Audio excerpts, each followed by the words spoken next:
main pour ça.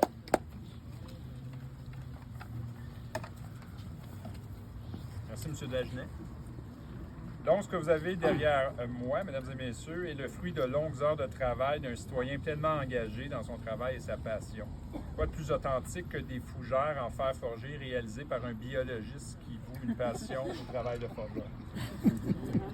J'aimerais donc inviter M. François Racine à venir vous adresser la parole.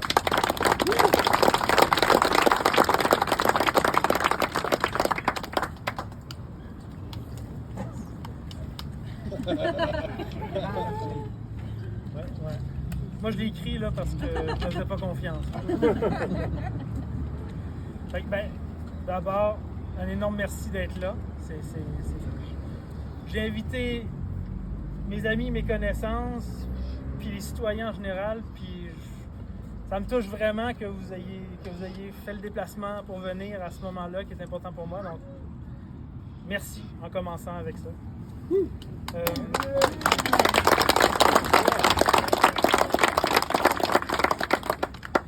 Donc là, on met en lumière une œuvre qui est unique parce que les idées qui créent les œuvres sont toujours uniques, elles aussi. Et les techniques qui sont utilisées pour la fabriquer, j'ai eu recours à quelques petits trucs modernes, on va pas se cacher, mais j'ai utilisé des techniques ancestrales qui datent de centaines d'années, puis qu'on ne voit plus aujourd'hui dans notre espace public, puis qui à l'époque étaient omniprésentes. Donc on a vraiment une réactualisation d'un métier qui est en train de disparaître. C'est ce qui va le garder vivant, en fait, de garder des projets comme ceux-là. Je vais commencer par un bout un peu plus de remerciements parce que comme on ignore de quoi le futur sera fait, ça sera peut-être mon événement le plus glorieux. Hein, on sait pas. J'espère qu'il y en aura d'autres, là, mais... donc, je vais commencer par faire quelques remerciements. Un travail de cette ampleur-là, ça a été énormément de temps et de travail, c'est vraiment le fruit de la collaboration entre énormément de gens. Je ne vais pas nommer tout le monde, évidemment, parce que c'est juste chacune des personnes qui ont collaboré de près ou de loin ont permis d'en arriver à aujourd'hui, l'œuvre installée et tout le monde ici regroupé. Mais je vais nommer spécifiquement les gens qui ont vraiment mis la main à la pâte avec moi pour la réalisation de l'œuvre physique. Donc, s'ils le veulent, vous n'êtes pas obligés, mais si vous voulez, vous pouvez venir à l'avant quand je vais vous citer. Pour que tout le monde puisse vous admirer. Hein? Ceux qui ont fait de l'entraînement, vous pouvez enlever vos chandails. Donc, en premier lieu, je voudrais vraiment remercier mon père et ma mère qui ont...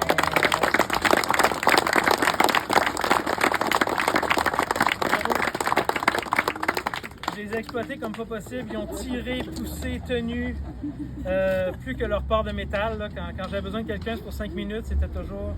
Hop, viens me tenir ça s'il te plaît. Je voudrais remercier Pierre-Luc.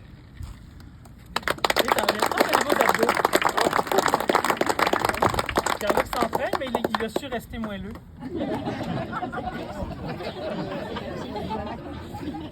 Ça fait une bonne équipe. Ça va? Oh oui. Et David aussi.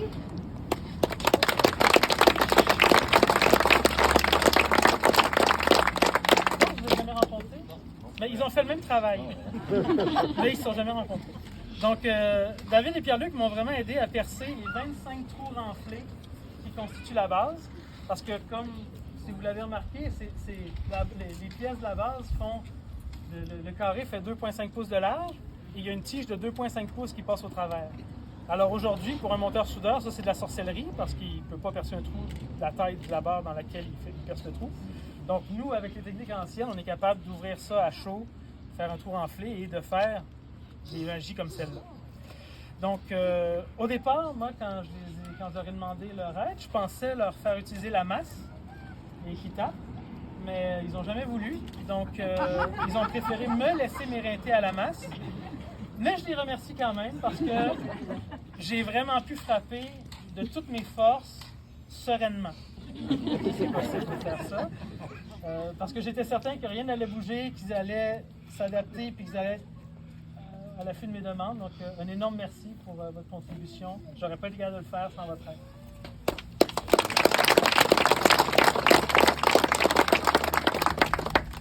Une dernière personne que je veux remercier pour le travail sur la sculpture.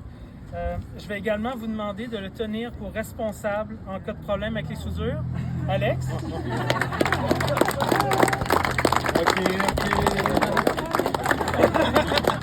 Oh, le message est clair en plus.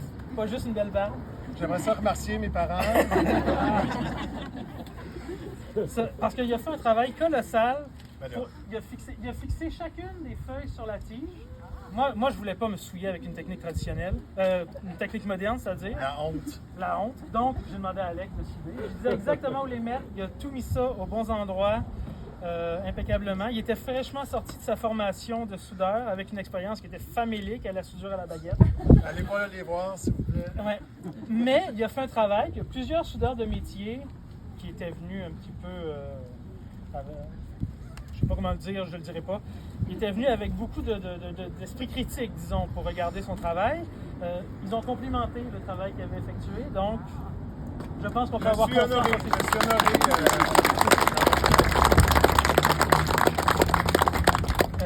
Je veux remercier aussi l'équipe des travaux publics.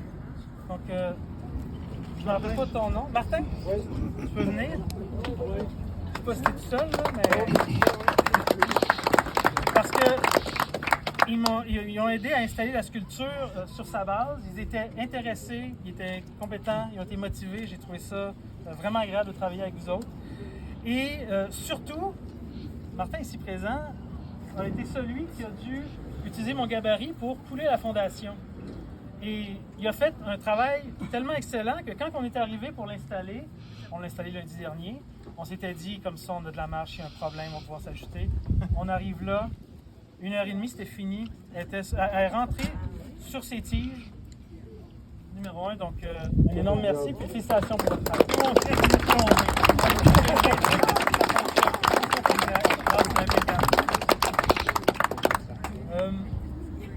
Un dernier petit remerciement qui n'est pas lié à la fabrication de la sculpture, mais il y a Gilles Brousseau qui a été tout le long du processus avec moi, qui a fait un super travail. Ça a été agréable, j'ai été en confiance, j'ai eu des réponses à toutes mes questions. Puis à la fin, son rôle a été repris par Louis, je ne sais pas il est où, que je remercie aussi. La fin a été aussi charmante que le reste du processus. Donc là, je pourrais faire comme Alex le suggérer, puis remercier ma femme, mon fils, ami, prof de secondaire. Mais je ne vais pas m'éterniser, parce qu'on a commandé de la pluie, en fait, pour travailler la patine de la sculpture. C'est d'ailleurs l'objectif. Hein. Là, elle est un peu rouillée, mais le but, c'est de laisser le temps opérer. Elle va avoir une belle patine de rouille d'ici 1 an ou 2. Puis après ça, elle va être bonne pour, en étant conservateur, 100 ans, voire plus. Je vous le dirai je vous dirai quand elle sera finie. Il ne pleut pas souvent. Non, c'est ça. Malheureusement.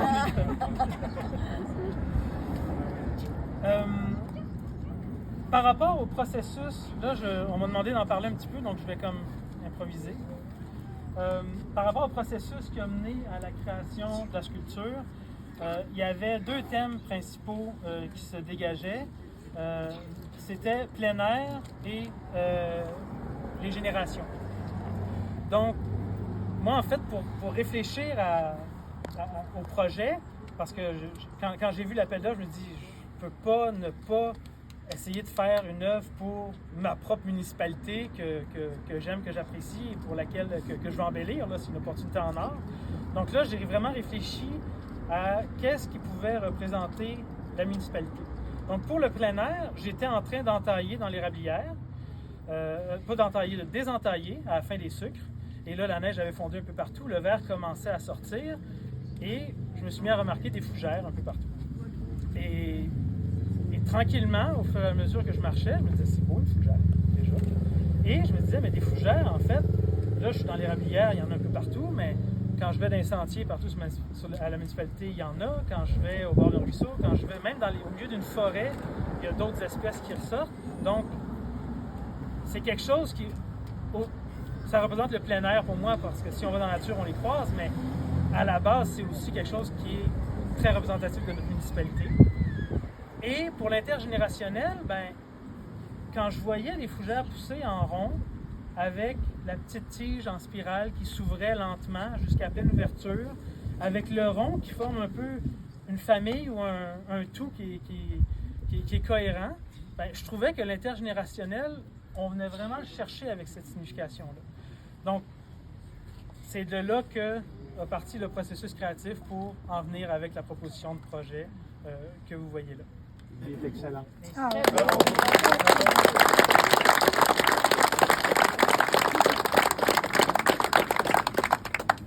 Et donc, là je reviens un peu à ce qui était prévu.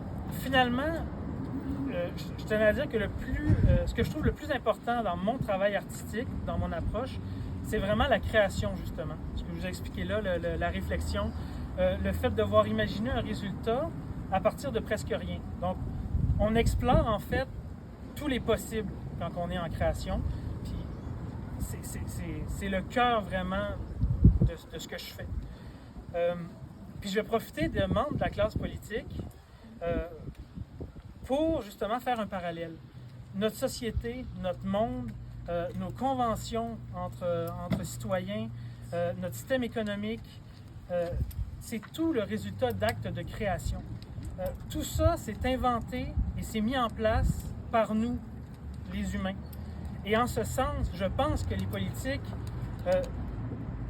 vous êtes amenés, vous avez le devoir de penser comme des artistes pour imaginer un monde de demain et le créer.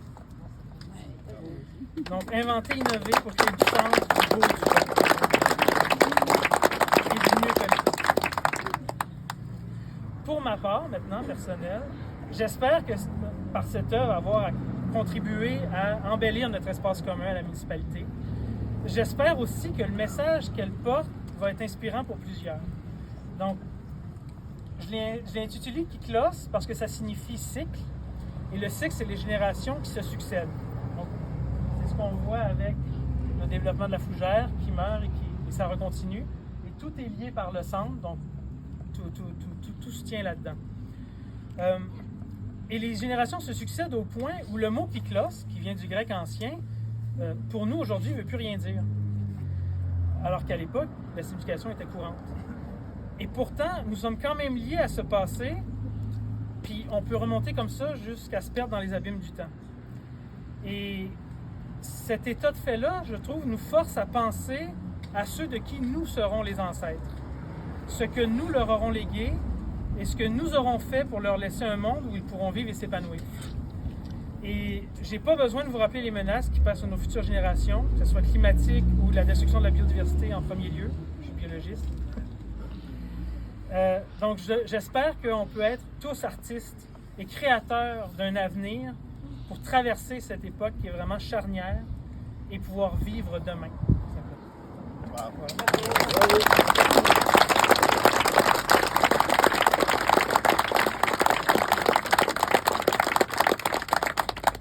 Puis maintenant, sur un ton plus léger, avec Yvan, on va maintenant tester la solidité de la sculpture.